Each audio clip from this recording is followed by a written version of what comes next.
Olá pessoal, sejam todos bem-vindos ao meu canal. Você já ouviu falar em São Januário? Este grande santo e mártir viveu no século III.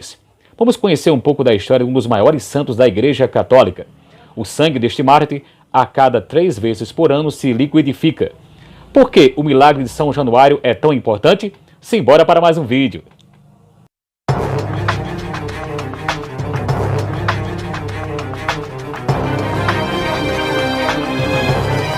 Sou Paulo Sérgio, começando mais um vídeo aqui neste canal. Você já ouviu falar em São Genário, ou São Januário, não é? São Januário, ou Genário em italiano, viveu no final do 3º século. Januário chamava-se Prócolo e pertencia à família patrícia dos Lanuari. Ainda jovem, graças às suas atitudes de fé e caridade, foi nomeado bispo da cidade de Benevento, vizinha de Nápoles, da qual se tornou patrono. Ele é venerado como santo e mártir tanto pela Igreja Católica Romana como pelas igrejas católica ortodoxa. Naquele tempo, quando a Igreja e os cristãos eram perseguidos pelo Império Romano por causa de sua fé em Jesus Cristo, Januário estava preparado para o martírio. A palavra mártir vem do grego e quer dizer testemunha. Assim, Januário preparava-se para testemunhar seu amor a Jesus Cristo com a própria vida, se fosse preciso. Como bispo, ele foi um homem zeloso, conhecido pela grande bondade e pela sabedoria. Mas então, como previsível, ele foi preso pelas forças romanas. No ano 304, o imperador romano Diocleciano desencadeou a última e também a mais violenta perseguição contra a igreja. São Januário foi jogado, juntamente com seus diáconos, na arena da pequena cidade de Pozzuoli. A arena, claro, estava cheia de leões famintos. O povo que assistia ao espetáculo esperava ansiosamente por ver o sangue dos cristãos derramado pelos leões.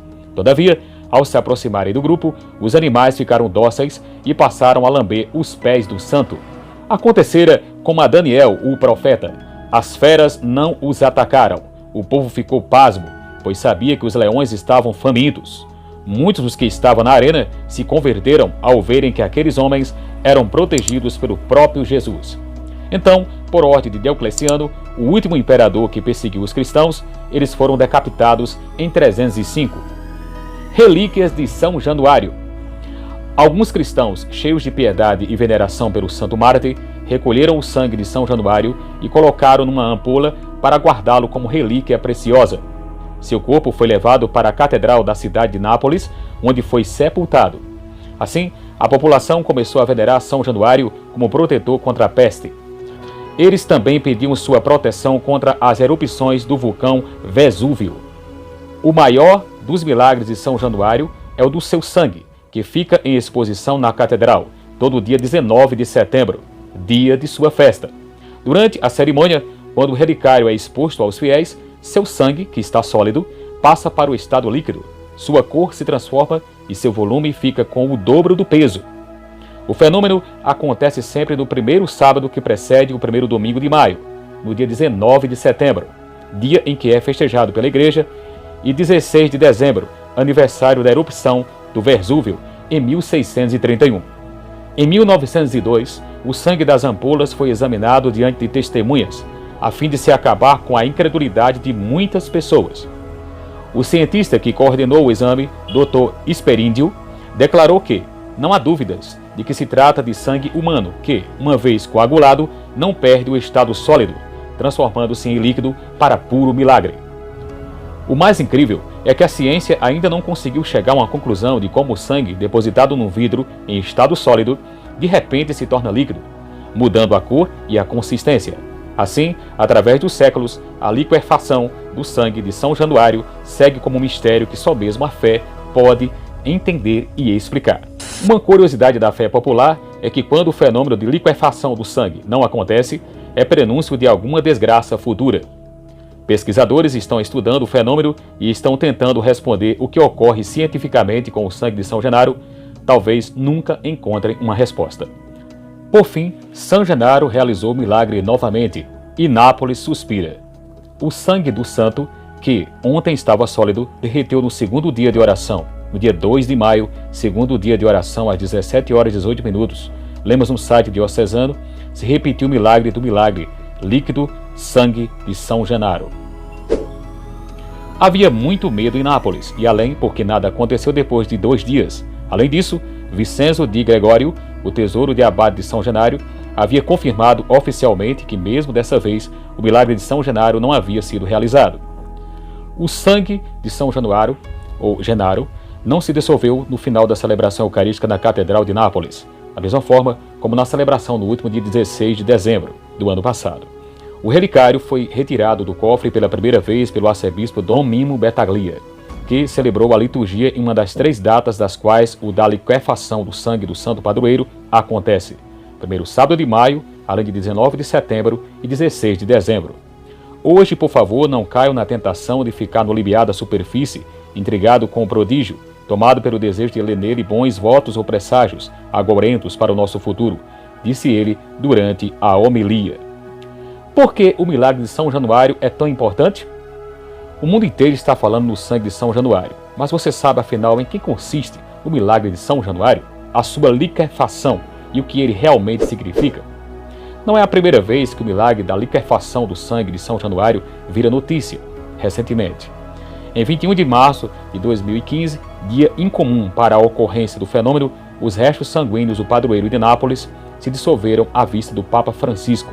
Agora, no último dia 16 de dezembro, o que causou estranheza no mundo afora foi justamente a ausência do milagre, a qual, como já dito, sempre esteve ligada a momentos nefastos da história da cidade italiana.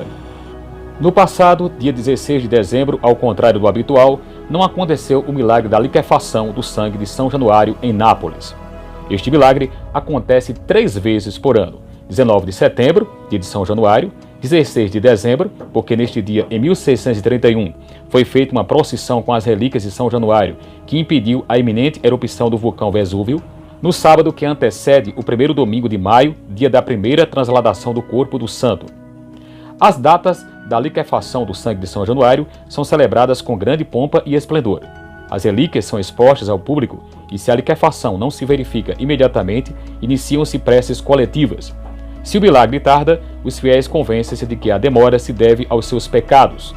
Rezam então orações penitenciais como o Salmo Miserere. Quando o milagre ocorre, o clero entoa um solene Te Deum. A multidão irrompe em vivas, os sinos repicam e toda a cidade rejubila. Entretanto, sempre que nas datas costumeiras o sangue não se liquefaz, isso significa o aviso de tristes acontecimentos vindouros, segundo uma antiga tradição nunca desmentida. O sangue de São Januário está recolhido em 2 ampolas de vidro, hermeticamente fechadas, protegido por 2 lâminas de cristal transparente.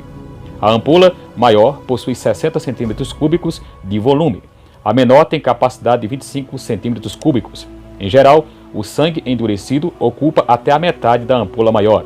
Na menor, encontra-se disperso em fragmentos. A liquefação do sangue produz-se espontaneamente, sob as mais variadas circunstâncias. Independentemente da temperatura ou do movimento, o sangue passa do estado pastoso ao fluido e até fluidíssimo. A liquefação ocorre da periferia para o centro e vice-versa. Algumas vezes, o sangue liquefaz-se instantânea e inteiramente, ou por vezes permanece um denso coágulo em meio ao resto liquefeito. Varia o colorido, desde o vermelho mais escuro até o rubro mais vivo. Não poucas vezes, surgem bolhas de sangue fresco e espumante e sobe rapidamente até o topo da ampola maior. Trata-se verdadeiramente de sangue humano, comprovado por análises espectroscópicas. Há algumas peculiaridades que constituem outros milagres dentro do milagre de liquefação. Há uma variação do volume. Algumas vezes diminui e outras vezes aumenta até o dobro. Varia também quanto à massa e quanto ao peso. Em janeiro de 1991, o professor G. Sperendel, fazendo uso como máximo cuidado de aparelhos de alta precisão, encontrou uma variação de cerca de 25 gramas. O peso aumentava enquanto o volume diminuía. Esse acréscimo de peso contraria frontalmente o princípio da conservação da massa e é absolutamente inexplicável, pois as ampolas encontram-se hermeticamente fechadas, sem possibilidade de receber acréscimo de substância do exterior. A notícia escrita mais antiga e segura do milagre consta de uma crônica do século XIV.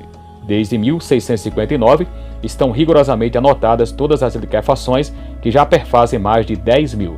O que vemos com tudo isso é o seguinte: estamos vivendo um tempo em que as pessoas cada vez mais elas estão se aproximando do pré-aviso. O que seria o pré-aviso? O grande cisma que ocorrerá na Igreja Católica, ou seja, um racha entre a doutrina e a não doutrina, a verdadeira igreja e a falsa igreja. Sabemos que a verdadeira igreja do Senhor, a Igreja Católica Apostólica, nunca acabará. Ela é una, santa, católica e apostólica. E o próprio Cristo declarou: Tu és Pedro, sobre esta pedra edificarei a minha igreja, e as portas do inferno não irão prevalecer sobre ela. Porém, dentro da Igreja Católica, desde muitos séculos, sempre houve e sempre haverá problemas. O joio e o trigo estão dentro dela, porém a Igreja é santa. Seus membros, que somos todos nós, somos pecadores. Bem sabemos que o cisma ocorrerá, como já foi dito em Garabandal, como um pré-aviso do que acontecerá no futuro. Sim, a igreja irá passar por uma grande cruz. Muitos irão negar a fé. Já estamos vivendo agora um tempo de apostasia iminente. Porém, ainda não é o final, tá? São o fim dos tempos, que estamos nos aproximando a dias mais difíceis. Porém, devemos confiar no Criador, que nos mandou Jesus, que nos mandou o Espírito Santo para conduzir a igreja. Mas não esqueçamos, assim como Jesus passou pela cruz, foi perseguido, condenado, julgado, morto, mas ressuscitou, a igreja passará pelo mesmo caminho. Ainda temos um pouco de tempo antes do cisma. Porém, o ano que vem, 2022, haverá o Sínodo da Alemanha. E é possível que lá, contradições doutrinárias vão começar a surgir. Veja na história de São Januário que ele converteu multidões, porque era um homem fiel a Deus, além de ser bispo, além de ser um homem temente. Naquela arena, ele não foi morto como eles pensavam. Claro que depois ele foi mártir, assim como tantos mártires do cristianismo deixam um sinal claro e que, seguindo Jesus, no final quem vence não é somente o sangue dos mártires que clamam por justiça, mas o próprio Deus que derramou seu sangue por todos nós. Sigamos as pegadas de Cristo. Haverá mártires nesta humanidade. Há mártires como São Januário, São Paulo, São Pedro, Santo Estevão e tantos outros, por pregarem a palavra, serão perseguidos. A igreja passará por um cisma? Sim. O pré-aviso está próximo. Depois do pré-aviso, viveremos tempos difíceis onde a igreja passará por uma crise dentro dela, como já estamos vivendo agora, um início, um ensaio. Não nos preocupemos, mas sim, sejamos fiéis, pois quem perseverar até o final será salvo. Vou ficando por aqui. Se você gostou desse conteúdo, não se esqueça de se inscrever, deixar aqui o seu like, compartilhar e deixar aqui os seus comentários. Tamo juntos, conectados no céu. Fique agora com o vídeo da liquefação do sangue de São Januário.